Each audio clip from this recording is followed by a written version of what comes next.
Pozdrav svima ljudi, danas ćemo da govorimo 5 stvari o Saiyancima, a ja sam Saiyanski Namekion. Stvar broj 1. Da li znate da su Saiyanci uvek namrgođeni i da su uvek ljuti, ali Goku je suprotno zato što kada je dođeo na zemlju, Deda Gohan ga ispustio na glavu. Bio je jako mali, čak i mogao i da umre, ali je samo sve obrnulo. Stvar broj 2. Da li ste znali da Saiyanci imaju prevelik apetit? Stvar broj 3.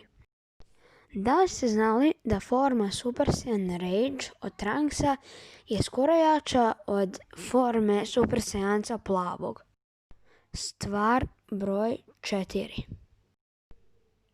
Šta bi se desilo ako bi Nappa postao Super Saiyanac, zato što znate da je on ćelav, a Saiyancima kosa postane žuta kada se pretvore u Super Saiyanca i skoro se podigne, ali on ima bradu. Sad ne znam da li bi mu brada postala žuta i podigla bi se na gore, jer bi to izgledalo retardirano, ali ne znam, Akira Toriyama nam je postavio veliko pitanje i volao bi da neko napravi fan art o tome da Nappa postaje Super Saiyanac.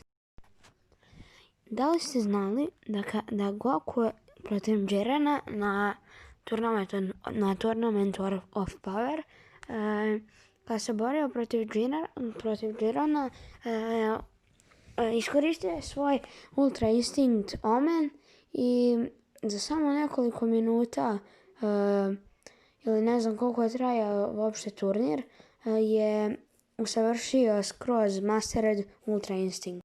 Ćao!